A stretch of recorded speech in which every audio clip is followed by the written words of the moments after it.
Welcome to Current Affairs. My name is Nathan Robinson. I'm the editor-in-chief of Current Affairs magazine.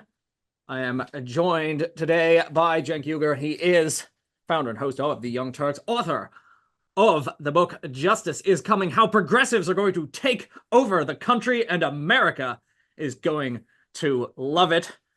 Cenk, welcome to Current Affairs. Thank you, brother. Appreciate it. So, I was looking back through some headlines. About 9 months ago, you had an appearance on the David Pakman show called Cenk Uygur Confronts Me. Biden Can't Win! 3 exclamation points, all capitals. Newsweek headline from September 22nd, 2023.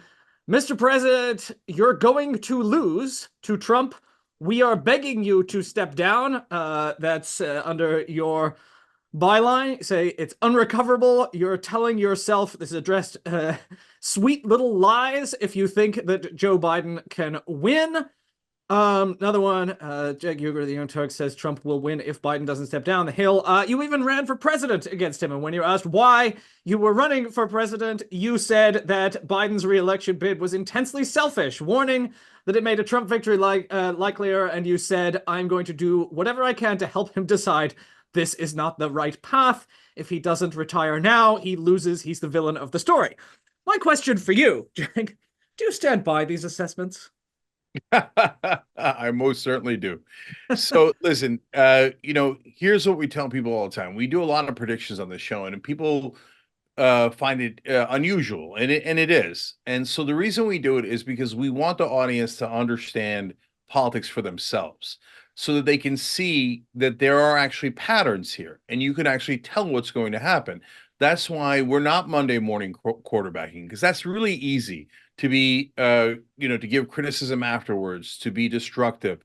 Instead, we're constructive. So we know we were positive over 9 months ago that Joe Biden was going to lose. Unfortunately, it turns out we were right. And yeah, that does happen a lot. And now a lot of people online are beginning to notice, hey, these guys do get it right at significant percentage of the time here. And that's because it's not that hard. If you're not in a bubble and you're not massively biased, you would have noticed, like 7 out of 10 Americans, that there's something wrong with Joe Biden, that he's too old. And so it was not rocket science. It's just that these bubbles are nearly impenetrable, and bubbles turn into cults. And so unfortunately, the main folks we're battling at this point, and I love them and I don't want to battle them, but it's Blue MAGA, who's believes the bubble that MSNBC built, that Joe Biden is a world beater, which is insanity. Now, if people haven't heard that term, Blue MAGA, why would you use that? Yeah, it's to show that, hey guys, I love you, but you got to snap out of it. You remember how the Trump supporters are MAGA and they're in a cult and they believe things that are empirically untrue, like Donald Trump winning the 2020 election? Well, you guys are believing something that's empirically untrue. There's no incumbent at a federal level, not just for president, at the federal level, has ever won re-election when they're in the 30s in an election year. So if you think Joe Biden's going to win, there's almost no chance of that. He would have to pull off the greatest political comeback in American history.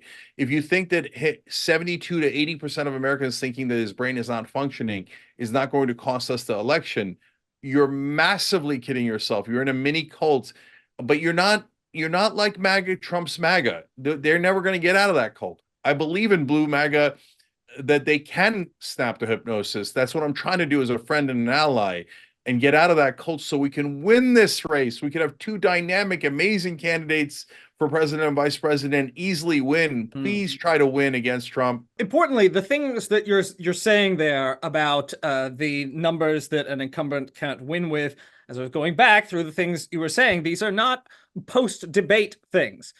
Everything that you were saying about the reasons that Joe Biden, the numbers of Americans that thought he was too old, these Americans thought he was too old a year ago, 2 years ago. They, at the time at which the fake primary was run, they were saying this. Yeah, 100%. It was, the die was already cast. He was in one poll back then that I quoted in Newsweek at the time. He was already polling a 32% favorability. Good night, Irene. This look, even Nate Silver, who is the most down on him based on the numbers in the polling, is overly optimistic. He has his chance of winning at 30%. No way. Look, I thought in 2016 Donald Trump was going to win. I predicted that on air after the DNC, and you could see the patterns, right? But even on election day, where Hillary had a huge lead in the polls, there was still a 30 to 35% chance that Donald Trump could win. And the first thing that me and my co-host said on that day is 30 to 35% happens all the time. In fact, it happens about 35% of the time. In Biden's case, it is not 30. It's not even close to 30. It is very, very near zero. I mean, telling me that there's a 30% chance that Joe Biden with half a brain is going to pull off the greatest upset in American history and the greatest comeback in American political history is just cuckoo for Cocoa Puffs. It's totally cult talk. It doesn't make any sense. It can't be backed up by any numbers. It's a total absurdity. And at this point, he's losing New Jersey. If you're losing New Jersey, you have a 0% chance of winning if you're the Democratic candidate. Please snap out of it. I'm doing this with love. It's like almost an intervention to the Democratic Party. Stop listening to Democratic leadership. They don't know anything. How many times do they have to lead you astray before you go, oh, right, Hillary didn't win, and it wasn't guaranteed. And Joe Biden doesn't have a brain and is now getting clobbered, destroyed. These are the so-called wise men of the party. No, they're generally speaking, at best, really average bureaucrats.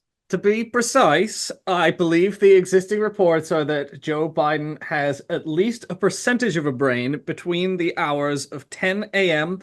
and 4 p.m. and then it kind of switches off. No, to be fair, 8 p.m. Oh, well, this is 10 to 4 is his real strong functioning window. But then after 8, that's nothing. After 8 is no events. No, you're totally right. There was a 10 to 4 story where they're like, well, for 6 hours a day, he's fully functional. And then Biden himself told the Democratic governors, well, after 8 o'clock, I've learned I can't do any events. But brother, if you're shutting down at 8:15 at night, I mean, we haven't even gotten to, Seinfeld yet. We're still at Cheers. And that's an analogy that Biden can relate to. So this is totally untenable. But the problem with Blue MAGA is that once you insult Biden like I am, they think, oh, that's it. You're the enemy. You love Trump because they've been taught black and white, black and white. No, the way to beat Donald Trump is to pick an Andy Beshear, a Gretchen Whitmer, a Wes Moore, some dynamic, great Democratic governor. And they don't have to be perfect. They just have to have the bare minimum to be able to beat Donald Trump. So please try to beat Trump. That's what I'm trying to get into their heads. Right now, we're unilaterally surrendering. Well, although we report in the Wall Street Journal this morning, more evidence. During a fundraiser at the Four Seasons in New York in June 2023, Biden couldn't recall the word for veteran. According to attendees who bought a ticket, the president asked the group to help him remember, help him find the word, saying he wanted to refer to a person who'd served in the Army or Navy. Yeah, so look, there's two things that I want to point out here, and I'm not unique in pointing this out. Even it's so obvious, even Jake Tapper pointed it out. So he goes to do interviews after the disastrous debate. 2 of them, he is fed the questions. In fact, they fed the reporters, the interviewers, the questions. That's all acknowledged now. So he knows exactly what's coming, and it's a radio interview. So he has notes in front of him that his staffers prepared. If they didn't, they're beyond political malpractice, right? So they definitely prepared. Read the answer. Read the answer to the question that we have fed to the journalist. Exactly. So please read the freaking answer. That's bare minimum. Bare minimum. This is when we're trying to prove that your brain works. And he was an absolute mess. He said he was the first black woman to serve with a black president. By the way, I'm proud to be, as I said, the first vice president, first black woman to serve with a black president. And then in the Stephanopoulos interview, again, total mess. And he says, I'm the goodest candidate we need. And if you stay in and Trump is elected and everything you're warning about comes to pass, how will you feel in January? I feel as long as I gave it my all and I did the goodest job as I know I can do. That's what this is about. No, brother, you are not the goodest candidate if you use words like goodest. And so, and it's not a one-time thing. You forget the word veteran, it happens. It's not that big a deal, right? But guys, it's an avalanche of absurdities. And they keep telling you the emperor has clothes on. And I'm not your enemy. I'm your friend trying to tell you, no, he doesn't. I can see his crotch right now. He has no clothes. I can see his ass. No clothes at all. You're imagining the clothes. We should note that the White House has said for the record that they do not believe Joe Biden said he'd done the goodest job. Their position is that he said, I've done the good as job, which also doesn't make any sense. Yeah. Okay. They Look, forced everything is ABC to spin. correct the transcript with another thing that didn't make sense. Yeah, look, they keep replacing things in the transcript nonstop. Are they going to replace that he said a couple of weeks ago that his uncle was eaten by cannibals? And my uncle, they called him Ambrose Brosey, they called him Bosey. My uncle Bosey was a hell of an athlete, they tell me, when he was a kid. And he became an Army Air Corps before the Air Force came along. He flew those single-engine planes as reconnaissance over war zones. And he got shot down in New Guinea, and they never found the body because there were a lot of cannibals for real in that part of New Guinea. I mean, guys, imagine if Trump had said my uncle, or imagine if RFK Jr. had said my uncle was eaten by cannibals. Well, his uncle, that would be especially strange, but everybody would declare them lunatics and say that's it on this alone. What kind of absolute raving lunatic claims that their uncle was eaten by cannibals when he clearly wasn't, and everyone's going to find out? Well, that's the state of Biden's mind, whether we like it or not. Now, look, Cenk, you have never struck me as a person who needs a confidence boost. So I don't want to tell you that, you're, how right you were and how you called it and everyone else didn't. Because I think, as you said earlier, the interesting thing is not that you got it right. The interesting thing is the level of denial that there was, because you are not a prophet. Your predictions do not come because you have some unique special insight, into politics. They come because, I think, in part because, I'm an independent media, you're an independent media, and interestingly, current affairs, we were writing articles saying, Biden's not going to win. You with the Young Turks were saying Biden's not going to win. The debate, the consensus crumbled. But prior to the debate, it was crazy. Like when you and I were, when I was writing it, when you were saying it and writing it, it was really weird that they didn't have a response. As you said, they just said, you're helping Trump. Yeah. And so, look, on the one hand, you say, it's not like you need a confidence boost. And I get it. And I certainly seem confident. I am confident. But Nathan, it's also true that whenever I say things that are obvious to a lot of people, but they're not obvious to a ton of other people, right? Yeah. What I get back most times is, you're crazy. Yeah. You're wrong. Yeah. This crazy guy thinks Biden's too old. Are you, like, I keep thinking, are you serious? Like, some things are harder to predict. Like, I predicted Bernie Sanders would give Hillary Clinton a real run for her money back in 2013, 3 years before anybody, or at least 2 years before anybody thought he was ever going to get past 3%. So that requires a knowledge of the grassroots and the base, et cetera. Sure. That, okay, I get it. That's not at all obvious. But most of the things that I say are so easy. So, for example, we try to predict legislation on the show. We get that right. I'm not joking or exaggerating. Approximately 100% right. And the reason for that is that's even easier. Just follow the money. Whoever has more money wins every time. Literally every time. Okay. So it doesn't take a rocket scientist, guys. And we teach our audience to do it. Now our audience is sending in correct predictions. They're like, oh yeah, I see it now. This leads to that, right? So Nathan, you did a great job, not because you saw something that was difficult to spot. At that point, nearly 7 out of 10 Americans had already spotted it, right? Yeah. It's just that you deserve credit for breaking through your own bubble and being courageous enough to say the truth when almost everyone in power was saying the opposite. That's interesting because it kind of requires a certain arrogance. It requires a certain, because you have to be able to remain confident in what you're there's there's the psychological experiments with like everyone around you saying that the line is shorter when it's longer, and like a lot of people will go along with it because you just don't have the confidence in yourself. So you think, I must be missing something, the crowd must be right. I thought Trump was going to win in 2016, but all that time it was really hard because as we've said, people are telling you that you are nuts, and they are telling you, number one, that you're nuts, and also that you're hurting, that you are causing damage and you need to stop. Yeah. No, look, that's the amazing thing about gaslighting. They can take any position and turn it into, no, you're crazy for thinking 2 + 2 = 4. Get a load of this, guys. He thinks it equals 4. Yeah. What a crazy idiot radical. Don't trust him. So look at this easy proposition. Look, we argued in the primary, which is exactly what the point of a primary is. We should pick the stronger candidate against Trump in 2016. And every poll showed that Bernie Sanders polled better than Hillary Clinton against Donald Trump.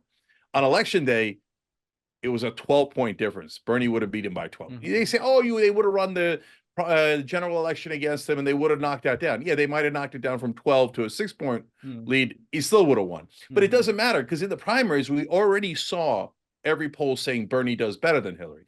But everyone in mainstream media, I mean, in that case, quite literally lied to their audience. They came out and said, no, Hillary is the one that could beat Trump, and our number one concern with Bernie Sanders is that he can't beat Trump, even though the polling showed the exact opposite. So all I did was quote numbers, and when I quote numbers, and same thing that happened with Biden, people say, oh, you're a radical for believing in numbers. Well, okay, that's how gaslighting works. Well, help me understand a kind of paradox here, because you might think that, as you say, you're essentially, when you're doing that, when you're saying Joe Biden can't beat Trump, you are giving advice to Democrats that it is in their own self-interest to take. And the kind of mystery, which I still don't quite understand, is why they often don't even seem like they want to win. Like why that little ideological bubble can drive you towards things that are suicidal. Like what you're telling them is, look, forget all the issues, forget the ideology, forget the fact that you're a progressive and not a centrist. It's like a purely, you could be, you could be an amoral, just a strategic advisor saying Joe Biden is going to go down. Why would people stick with that? What is the psychology of sticking with something that is going to hurt the whole party? Yeah, there's a clear answer to that one too, because it depends on what you mean by they and what you mean by win. Okay. So let's take it one by one in the categories. First of all, when you talk about the DNC and Joe Biden's campaign, the top leadership in both of those places, their jobs 100% depends not on the Democrats winning, but on Joe Biden being the candidate. Joe Biden picked the leadership of the DNC. Joe Biden picked this campaign. The minute Joe Biden's not the candidate, all those people are fired, and there'll be new Democrats that take their positions. But for those people, winning is different than for you and I. For them, winning is keeping their job. And as long as Joe Biden's the candidate, they keep their job, their power, their status, etc., which is super important to them in Washington. So they have a self-interest to honestly betray you.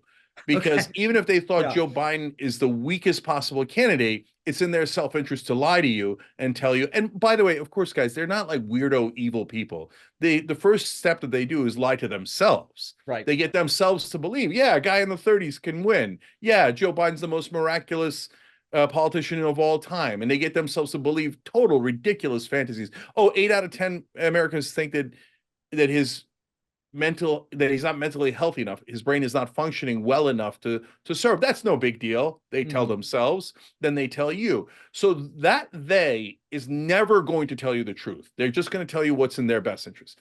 Then you have mainstream media. Mainstream media, of course, another word for them is corporate media. And corporate media only cares about power. They will always surprise. I'll give you an interesting example. Anna Kasparian and I were on CNN quite often. That Anna's, of course, my co-host on the Young Turks. When Bernie was leading in 2020, So when he had won those first three primary states and cable news thought he was going to have power, they would invite us on all the time. Hmm.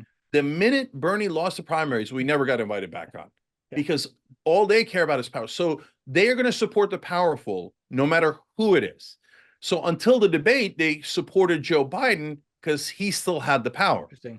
After the debate, this is all subconscious. But what they Yeah. realize is, oh, right, this guy's done for. It's we all have eyes. And by the way, we're getting humiliated because we stood up for this guy. We stand for this guy. We pretended that anyone who was saying that he has a problem was crazy and radical. That's super uncomfortable because we're supposed to be in news and it kind of exposed us as being in marketing and propaganda. So let's switch right away so that we still look like we're in news.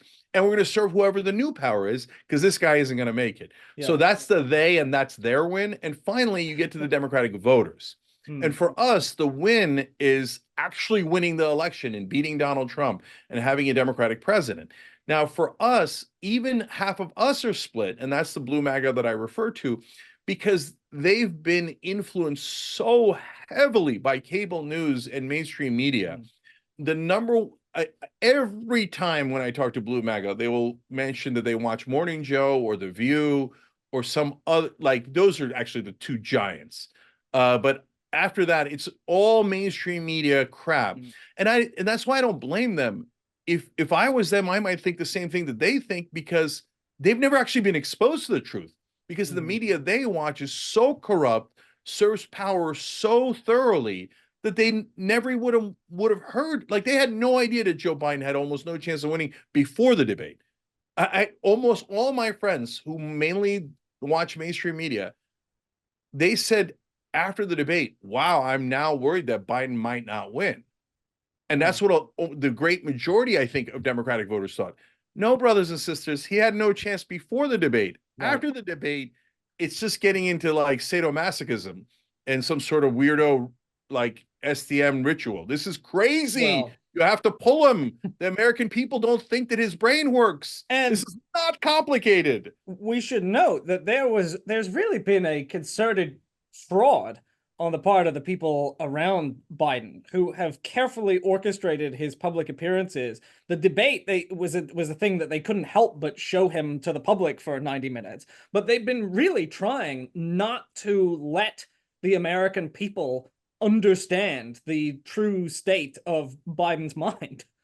Yeah, his handlers have been shielding him. I mean, look, here's another one that's definitive. And this is when a lot of smart people who are still either establishment or establishment adjacent pulled a shoot. This is when Nate Silver, Ezra Klein, Axelrod, Carville, they all pulled a shoot after this, when he didn't do the Super Bowl interview. And so for the professionals, that's when you knew it was over. There was a switch then, yeah. Because the Super Bowl interview is a layup. It goes to tens of millions of people. It goes to a lot of non-political people, independents, and it's a softball interview. That's manna from heaven for a politician.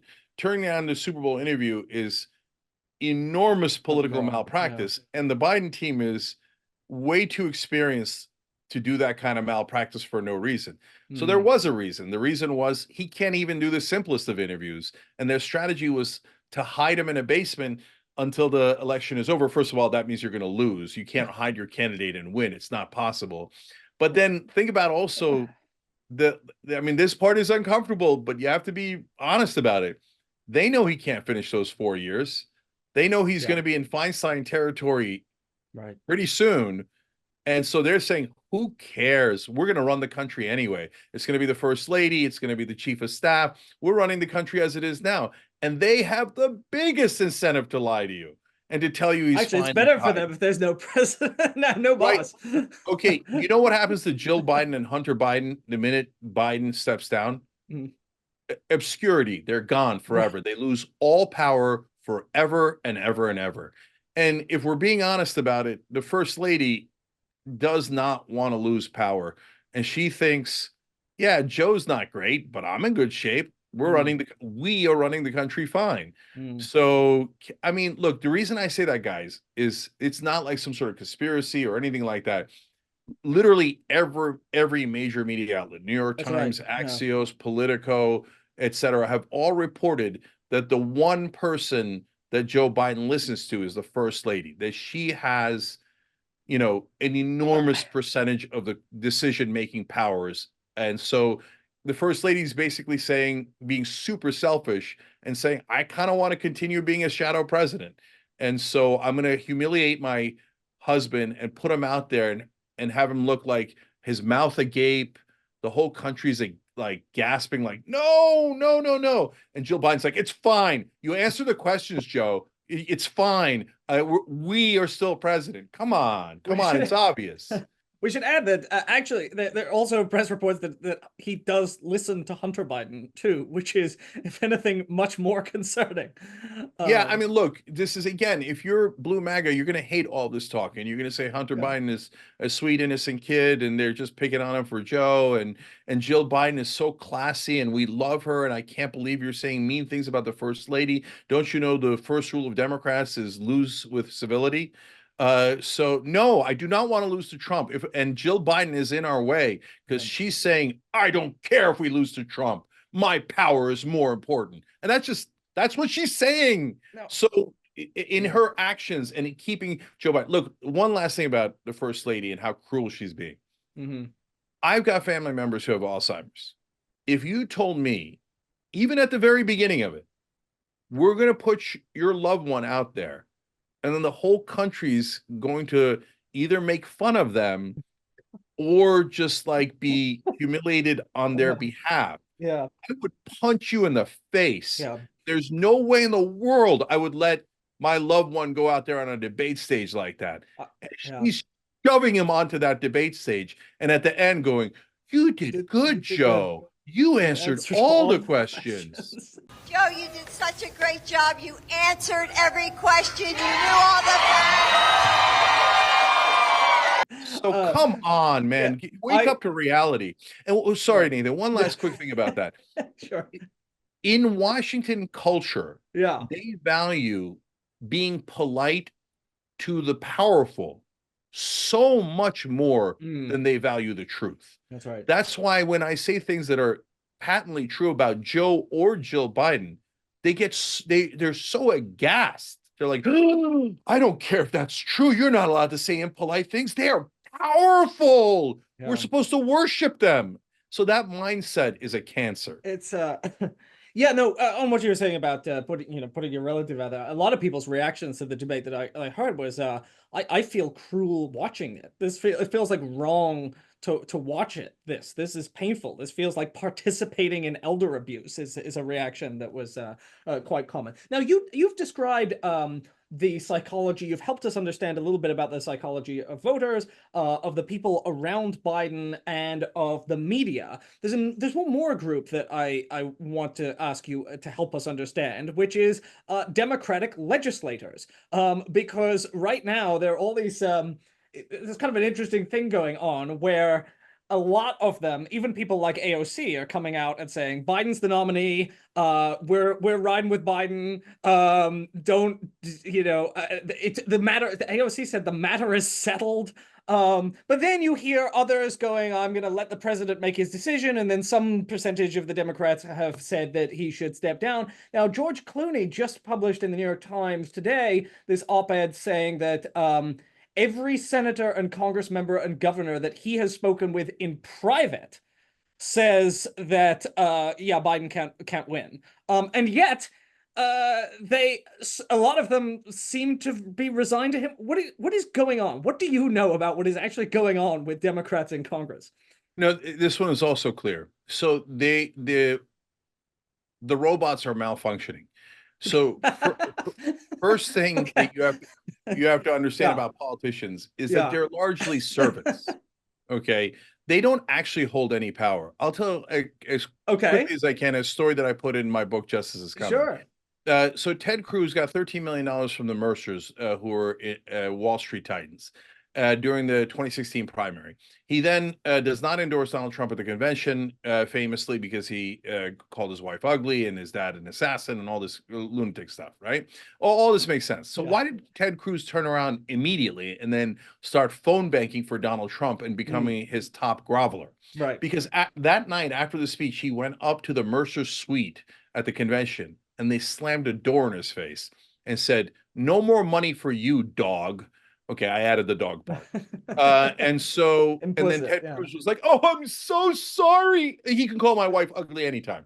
I've always had my questions about my dad. Maybe he is a murderer. So he flipped on a dime because Ted Cruz himself doesn't actually have any power. He's just an actor that the donors hired to pretend to have power, but his power is based on the donor money, 100%. So, but that unfortunately is true for about 90% of our politicians. They're controlled almost completely by the donor class. And they're in that group thinking that bubble. So again, they genuinely think these things that help their donors, or they get themselves to believe it. Some are totally callous and are not genuine at all. But I would say probably half of them are like, "Oh yeah, I think it does help innovation that we have to pay the drug companies any price they set."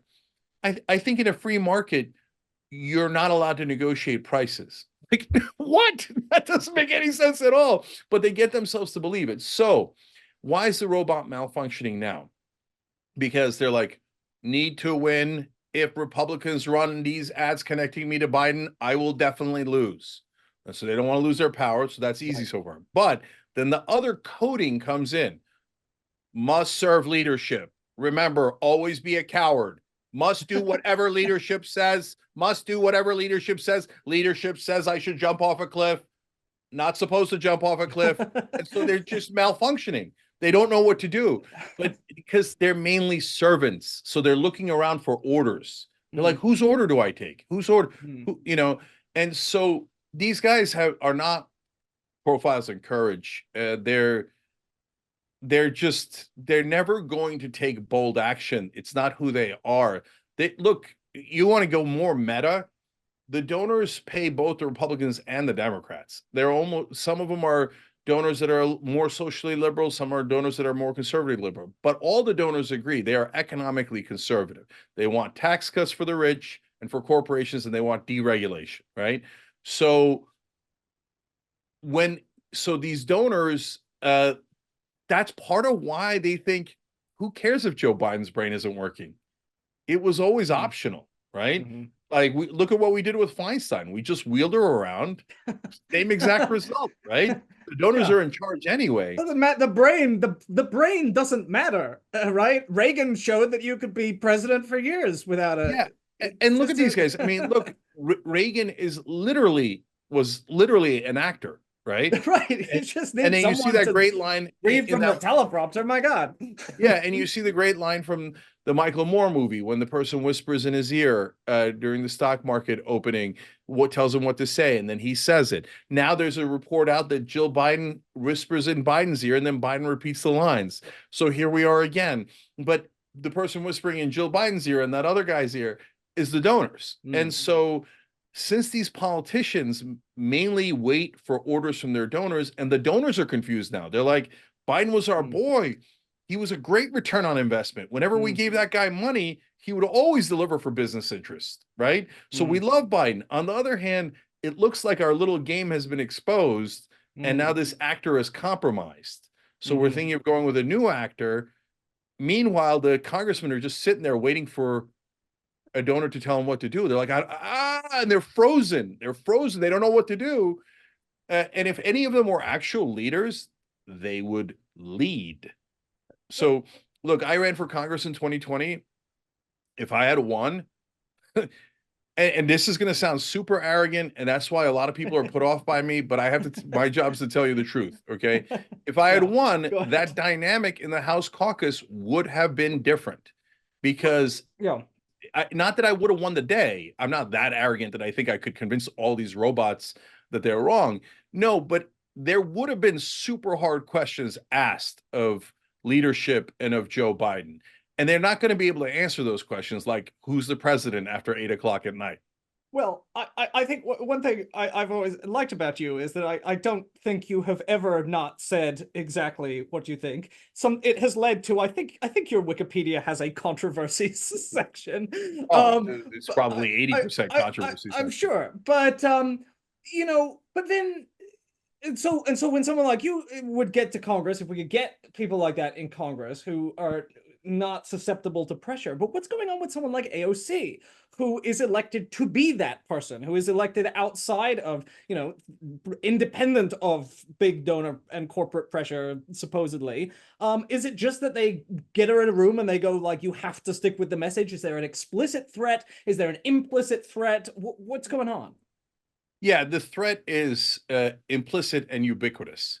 So they don't ever have to say it. They kind of hint at it in the beginning, then they execute it throughout so that when you get to this point, the die is already cast. So what am I referring to? Is it money? No. I formed Justice Democrats. I named Justice Democrats. But I was not the most pivotal person in AOC's win by a long shot. There was a lot of great people who, by the way, have not gotten the credit that they deserve. Shaikat Chakrabarti, Zach Exley, Corbin Trent, et cetera. They did a miraculous job of getting her elected, right? And so, but the idea here was, hey, go in and fight the establishment. You're not going to be able to convince them that you're not going to win an intellectual debate and then have them go, oh, right, let's throw away $1 billion in donor money and listen to what AOC has to say. You have to strategically pick fights in the press and gain leverage as you go, et cetera, right? And in the beginning, it worked great. She did the confrontation at Nancy Pelosi's office, worked brilliantly, put Sunrise on the map, put Justice Democrats on the map, got the Green New Deal on the map. I mean, Jesus, it was a home run. And in the beginning, Pelosi offered her money, and I know that as well, right? Oh, we'll help you with your re-elections now that you're one of us, wink, wink. And she did not fall for that. She was true. So give her a lot of credit for that, okay? And then afterwards, though, their two tactics worked brilliantly. One is, are you going to be rude to your colleagues? Are you saying that, Adam Smith, who takes $800,000 from the drug companies, is voting based on what the drug companies want? Oh my God, that's so rude. I can't believe what a terrible, mean, impolite person you are, right? So that's step one. And for progressives, that's kryptonite. They melt when they're accused of being impolite or mean or unkind, right? And so, by the way, I made up the 800,000 number on Adam Smith. Adam Smith does take a ton of money from the drug companies. I think there's a woman. That's a real person? I thought you made up Adam Smith. Yeah. No. Okay. He helped to kill negotiating drug prices. So these days, he wants Biden now too. So it's strange bedfellows. But he's a super corporate Democrat, and there's tons of them. There's a Democrat in Florida that has taken over $800,000 from Big Pharma, but there's a lot of Democrats who've done that, right? Yeah. So my point is that if you're going to be a change agent, you had to have the courage to call out Adam Smith, to call out Nancy Pelosi, to call out Joe Biden, but they never got on that track. They just wound up going, oh yeah, you know what? We'll get incremental change. And Joe Biden promised us $15 minimum wage. Oh, he didn't do it. Okay, well, we'll keep trusting him. He promises paid family leave, public option. I can go on dozens of policies. Oh, he didn't do it. He didn't do it. He didn't do it. Voting rights for African Americans. Didn't do it. Oh, but let's go with, and their strategy was literally called, quote, trust Biden. That is politically speaking, the guy who's lied about everything that he's ever done. Nathan, it's not just that. When you're doing negotiations and you're trying to get something in a bill, just saying to the guy that you're negotiating with, I trust you, you do whatever you want, is giving away all of your leverage by definition. There is no other interpretation. Whereas Joe Manchin did not give away an inch of his leverage. He beat the hell out of that bill until there was only 15% or so left. And he did it by saying, I'm going to vote no. I'm going to vote no. What are you going to do about it? I'm going to vote no. And you know what Joe Biden did? He kissed his ass because he was playing correct politics. Our people play obviously ridiculously incorrect politics. Look, the last part of it is the most important. It's not just the culture, but the culture is so pervasive in Washington. Look, if a new progressive gets elected, I have in my mind about 6-week window where I could still talk to them. After 6 weeks, they are Congressman XYZ, and they've already got the brain cancer of Washington culture, Yeah. where I must obey, I must obey. Democratic leadership knows best. Do not cause any trouble. Do not be uncivil. My colleagues are so important and treasured. Oh my God, we're all working together. No, they're looking to eliminate you one by one. Look at what happened to Jamal Bowman. They're in the middle of doing it They'll to destroy Cori Bush. you. Yeah. Yeah, they're going to destroy you, you knuckleheads. Anyway, sorry. The last thing that's the most important is the media. Corporate media, if they step out of line, this is true. I get why they're concerned, and I get that they would have to withstand this damage in the beginning. Mainstream media will rip their heads off. So if AOC or Bernie had said at any point anything like what Joe Manchin said, I'm voting no unless $15 minimum wage is in there, right? Jake Tappers of the world would have eviscerated him. They would have put him through a shredder. Oh, just betraying Biden, betraying the Democratic Party. They're not going to get anything done, and it's going to be Bernie's fault and AOC's fault. They would have all said it in unison, and you all know it. Every person watching, it doesn't matter where you are on the political spectrum, you know they would have obliterated Bernie or AOC for saying that. So then you're thinking, Cenk, why in the world would they do that then? Because, brother, if you don't take on mainstream media, you're never going to get to the right results. You have to have that fight, and you have to get beyond that fight. Can you get beyond it? Of course, you do things like argue on your moral high ground. Say, hey, you know what? Paid family leave's at 84%. And unless Joe Biden puts it in the bill, we're all voting no. What are they going to do? They're going to say, I can't believe that AOC is arguing for paid family leave. Well, even though they're criticizing her, what the audience is going to hear is, oh, AOC and Bernie are for paid family leave, and I love paid family leave. Yeah. Oh, they're for higher wages. I love higher wages. You have to be ready for that fight and know how to win that fight. But if you do unilateral surrender, you have no chance of winning that fight, and that's where we are today. Well, a lot of the dynamics that you've described are documented pretty well in Ryan Grimm's book on the Squad, where he actually documents the pressures that were put on, and in fact, a couple of the people you cite as being pivotal in AOC's victory squeezed out, according to his reporting of the office, for essentially being too confrontational. The confrontational approach was just considered, okay, well, that's going to burn it down. That's not going to do anything. We need to be more pragmatic. So let me be clear. Ryan's reporting is totally accurate. Yeah. I was there. I know exactly what happened. And the minute that AOC pushed out Shortcut Chakrabarti and Corbin Trent, the two people who were most pivotal in getting her elected, is the minute that the dream of Justice Democrats began to evaporate, because that meant she's not going to do the plan. She's just going to go along to get along, and she's going to go to the Met Gala, and she's going to be a celebrity. And it worked for her, because since she did not have a confrontation with mainstream media helped to build her up as some sort of superstar, because at that point she was already neutered, and they knew that she would not cause any damage or any trouble. So that's the deal she made, even though she doesn't know she made that deal. Now, just to conclude here, I want to ask you about what happens next. You said, you don't hesitate to make predictions. You're feeling, based on where things are at now, is the pressure going to, every day there's a different report. The dam is holding, the dam is breaking. Is Biden going to be the ultimate nominee? Is there any chance of Democrats winning even if Biden is replaced as the nominee? And what kind of catastrophe do we face going forward, considering that no one paid attention to your Newsweek column in 2023? There's, by the way, on that note, just real quick, and then I'll tell you the three super important questions left. Of course, mainstream media and Democratic politicians, et cetera, not only didn't pay attention to it, they paid attention to it. They attacked it. They said it was radical, et cetera, right? But it did affect a bunch of people. The Charlemagne the God, Jon Stewart, so many others, like not directly. And I never talked to Jon Stewart. I don't want to, say things that like, oh yeah, I'm talking to all these people. No, but I went on Charlemagne's show. He talks to John. We see each other's work online, etc.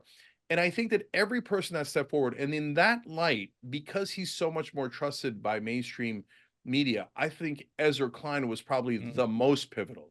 So you could easily be dismissive and say, Ezra Klein's podcast, you think that made a difference? Oh, Ezra, you think that made it? Or you could be like, hey, the brother tried what he could, and it did move some people.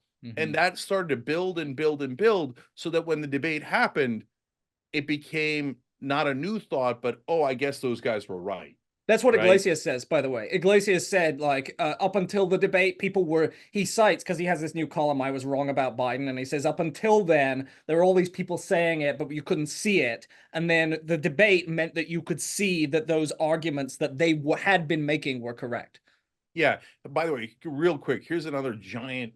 I don't know if you've ever seen that thing on YouTube where they tell you to count the number of passes, and then a gorilla walks in the middle of the screen and you don't see the gorilla. Yeah. Right. It's like these mind tricks. And so the gorilla that walked across the screen over the last 9 months was David Axelrod and James Carville, who are the top advisors to the Obamas and the Clintons, walking across the screen going, he's going to lose, he's going to lose, he's going to lose.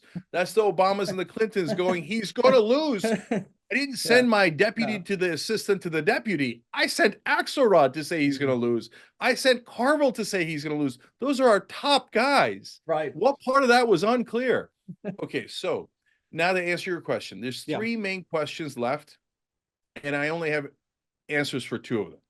Okay. So the thing with quote unquote predictions is you need the information first. If you don't have enough information, this isn't magic. It's we're not Nostradamus. No, there is no mythical creature whispering in our ear, right? It's just data, context, information. So first one, is Joe Biden going to be the candidate? I've guaranteed it. So that's as positive as I can be, and then and that's me putting myself out there, doing it again. And you could hold me accountable for this. Joe Biden will not be the candidate. Okay. So there's two main reasons why. Number one, the donor class is leaving. You mentioned George Clooney just today. Even Katzenberg's on wobbly legs, and he's the number one most supportive donor of Joe Biden. I don't know any inside information. I'm just telling you what I see in mainstream media reporting about these donors. Okay. But almost half the donors are already gone. The other half are on super wobbly legs. And just like we talked about Ted Cruz, Joe Biden doesn't have a base. He doesn't have a single person that would say, for example, if Joe Biden's not the Democratic nominee, then I'm not voting for the Democrat. No, there's like Donald Trump has millions and millions of people who would say that, right? Right. Joe Biden doesn't have one. Yeah, you're right. You're right. Not a single person. Yeah, well, maybe Jill Biden, but right. But other than that, if you got a new Democratic nominee, all of Blue MAGA, all of Biden supporters are going to vote for the new Democratic nominee. You don't lose one person. That's right. Okay. So the donors are going to, without, so since he doesn't have a base, Joe Biden's base of power is the donor money. That's why he is in the position that he's in now. He's been able to raise more money than almost any politician in U.S. history. But without that power base, he has no power at all. So now he's getting pushed around. That's why he's saying, oh, the elites are against me. I'm getting so frustrated by the elites. Now, I'm not talking about you guys, but about the elites in the party who they know so much more. But any of these guys don't think I should run against me. Go ahead, announce for president. Challenge me at the convention. Oh, brother, you love the elites when they handed you the presidency, right? Now all of a sudden you lost half the elites. Yeah, right. And now all of a sudden you're worried and calling out the elites because you have no power base left anymore. But even more importantly, the Republicans already ran one ad. Bob Casey in Pennsylvania has got a tough Senate race, and they put an ad out there saying, when did Bob Casey know about Joe Biden's condition? How long has he been lying to protect Joe Biden? Can you trust Bob Casey? And they got Bob Casey hugging Joe Biden. They got Bob Casey in a Biden hat. So there goes Bob Casey. There goes the Senate. I mean, we were never going to win West Virginia to begin with, but now like Pennsylvania's in danger. Sherrod Brown in Ohio is in massive danger. All of these Senate races are in danger. Congress is gone. Those ads are going to obliterate the Democrats. They cannot withstand those ads. If you lose 2 to 3 points, let alone 5 points, which is at a minimum what I think they'll lose because on those ads alone, that means you lose all the swing districts. You lose all the purple states. It's a bloodbath. And at some point, all those Congress people who are going to lose are going to go, all right, the computer is fixed enough to know I'm one step away from the cliff. I have to turn around. Otherwise, it doesn't matter how much I please the donors or anyone else or leadership. I'm not going to exist. So there's going to be a massive rebellion. The only question is whether it's now where we can pick a new candidate and the damage is contained, or if they go all the way through the convention and then the Republicans pull those ads because they want Biden in the race. Right. And they're like, oh, okay, just save it for 2 months before the race when it's too late, right? So when they unleash the tsunami of ads against the congressman, then Biden's going to have to step down from the campaign and the presidency. And then they're going to have to anoint Kamala Harris because there is no other path. And that's an epic disaster. And at that point, it might be unrecoverable. So they're going to have to do it. Otherwise, they're going to get obliterated. So that's set in stone. Biden's gone. The only question is when and with how much damage. Can a non-Kamala candidate win? Definitely. That question is also settled. So you give me any generic, and you know me, I'm a progressive, I'm an economic populist. These guys are not. But it's not about ideology here. At this point, it's just about winning so we can get to have a real election in 2028, right? With a strong have another one eventually, maybe one more. Yeah, exactly. So in order to win, who do you have? You give me Governor Andy Beshear, who's won 2 governor's races in Kentucky. I'll give you the election. Give me Wes Moore from Maryland, Josh Shapiro, Pennsylvania, Gretchen Whitmer. All these people can beat Trump with a stick. Trump, the reason why people don't realize that Biden is toast is because Trump is so unpopular, right? And he's masking the decay of Joe Biden with his own decay. Now give me a non-decaying candidate and let's end this dude, okay? So that I'm sure of too. I'm not saying that it's a guaranteed win, but I'm saying that our chance of beating Trump with 2 new candidates, president and vice president, is sky high. It's really high. There's no reason we shouldn't do it. Okay, now the part I don't know. Okay. Are they going to go with when Biden steps down, especially if it's before the convention? Are they going to anoint Kamala Harris and tell everybody to shut up and that they're racist and sexist if they don't, if they object to Kamala Harris? There's a good chance of that. Or are they going to go to an open convention because they're also worried about Kamala Harris? There's also a good chance of that. I don't know which way that one's going to go. I wouldn't say it's 50-50. I think Kamala still has the lead because Democratic leadership almost always does the wrong thing. They almost always anoint, and they almost always use false charges of racism and sexism to get their way. So it's kind of a layup for their normal strategies, and they like to lose. So all those yeah, that does appear to be the case. Is she as much of a disaster as she is infamous for being? So I don't know her personally. Right. All I know is that when I talk to people high up in Democratic politics, when I get to Kamala Harris, no one defends her. No one.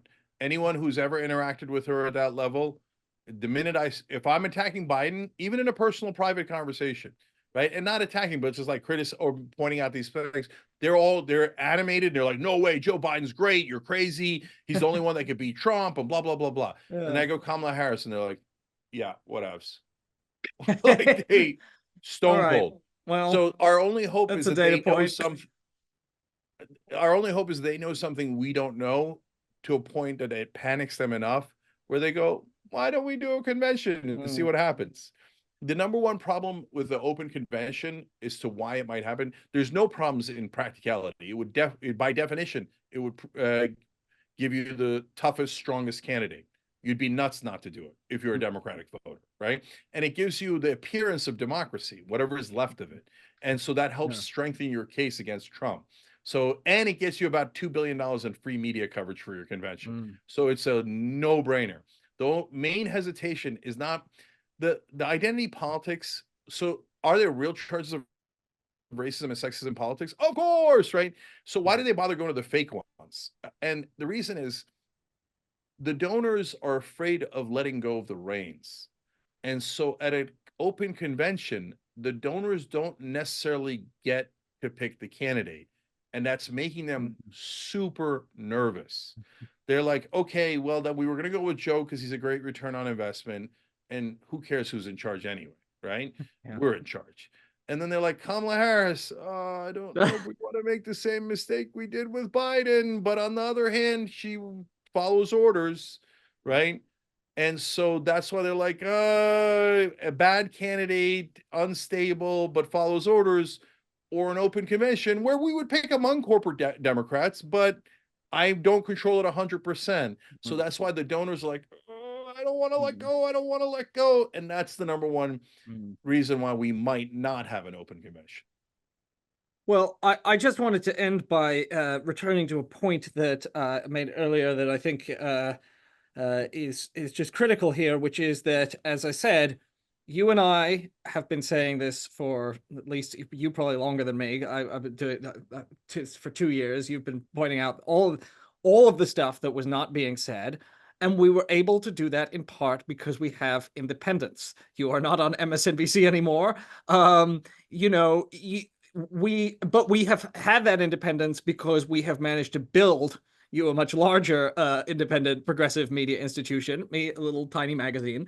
But that independence, that being beholden only to, in your case, your viewers, in our case, our magazine subscribers, is critical. So maybe you want to just say a final word. We could encourage people to support TYT and explain, why it's so important that you have the kind of platform that you do.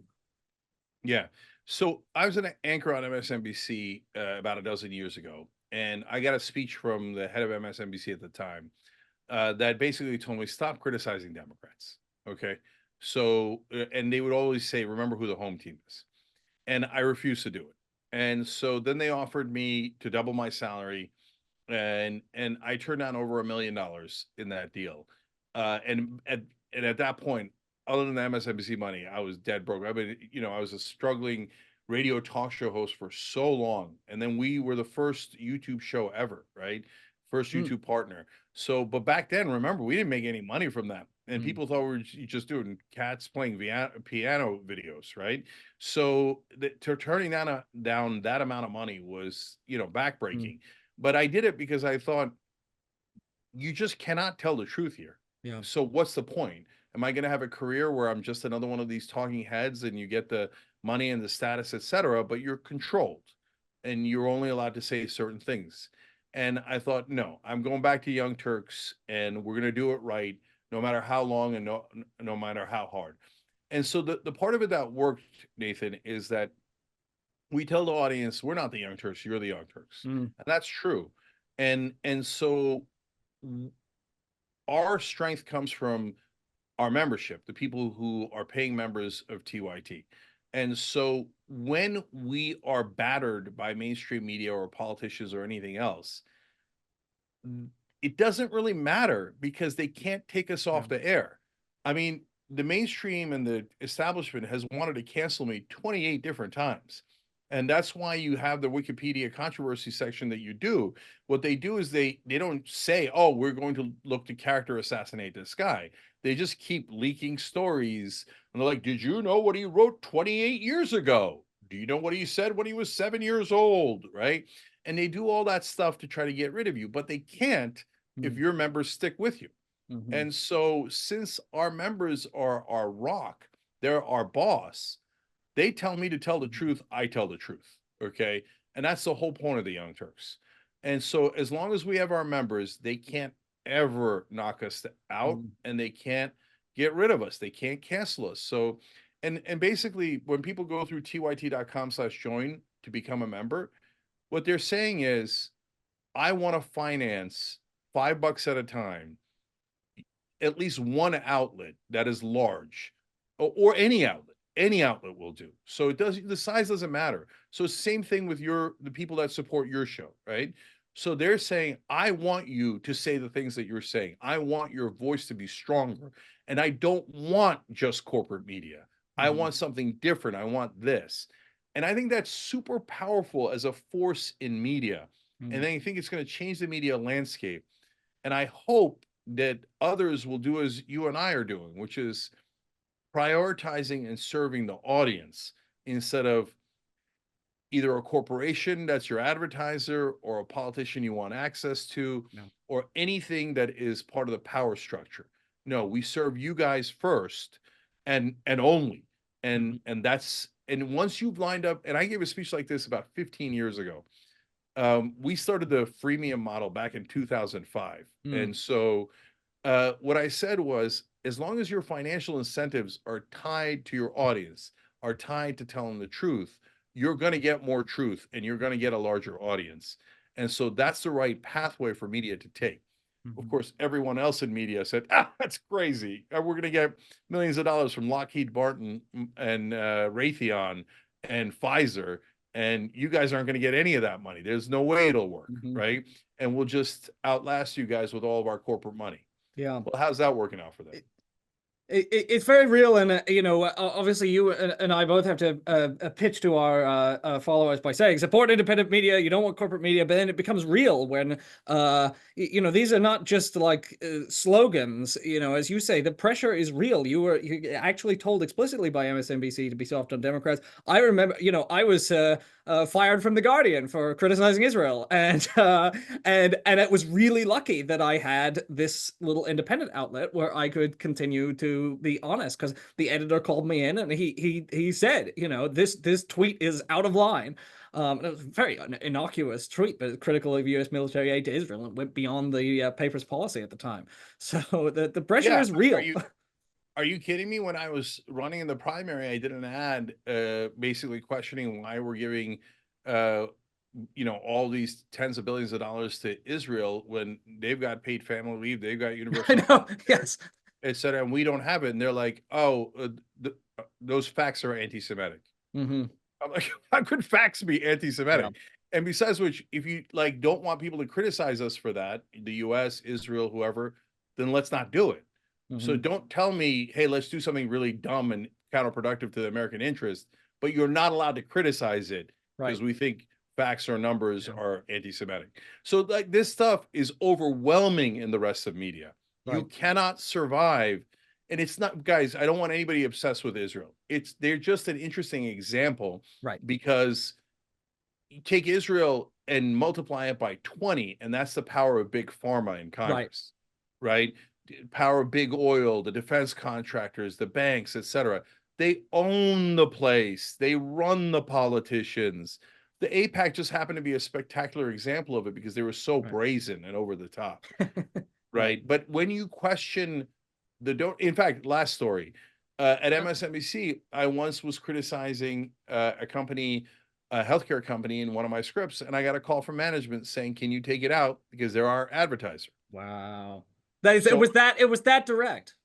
Oh yeah, it was definitely because so we spent half that day negotiating what to do about that, and I kept it in the script. Wow. And our compromise was, instead of having it be at the top of the story, why don't you put it at the bottom of the story? I was like, as long as it's in the story, I don't really care. So I win, right?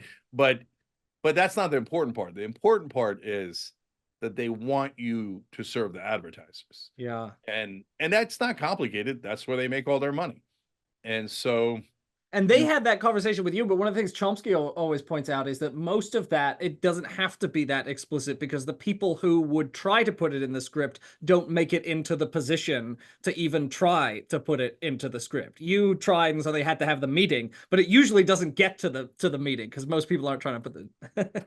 100%. Super last thing. In chapter 5 of my book, Justice is Coming, I explain the closet memo. And so what that is Ashley Banfield was against the Iraq War. Oh, yeah. She wasn't even against it. She just explained the costs of the war at a speech in Kansas. And they not only took her off the air, they stuffed her into a closet. And so my point was, the closet is the memo. Once you put the person who was your star anchor at that point at MSNBC, and at that time, MSNBC was owned by GE, a defense contractor. So they fired everyone on air that was against the Iraq War. It was not at all subtle. But they wouldn't let Ashley Banfield out of her contract. Instead, they stuffed her into a closet and didn't allow her on air. Yeah. And then everyone in the building got the memo. They didn't have to send one more word out about being against the Iraq War. everybody knew if you were against the Iraq War, your career was over. Can I just say, in your book, I just found the passage. You got this great paragraph. This is how the invisible hand of the market works. Number one, you only hire people who agree with you. Number two, if you make a mistake and you accidentally hire a real journalist, then you shut them up and stuff them in a small dark room and make sure everyone else in the building sees you doing it. Then you never have to write a memo telling people what to say. The closet is the memo. That's how we get groupthink and how we got the compliant press we have now. So... pyt.com/justice to buy that book. All right. Well, Cenk, thank you so much for joining us on Current Affairs today to explain exactly how everything is working and to take what I think is a much-deserved victory lap after you spent a couple of years screaming and begging the Democrats not to do this, and even trying to launch a presidential campaign yourself, mainly to plead with them not to do this. Yeah. Thank you. And big credit to you too, Nathan, to boldly call out the truth about Biden when it was not at all popular to do it, and we all took heed for it. So I appreciate your. And now, unfortunately, we see what happens, and they may be going down in flames. Okay, we'll see you, Cenk. Thanks so much. Thank you, Nathan.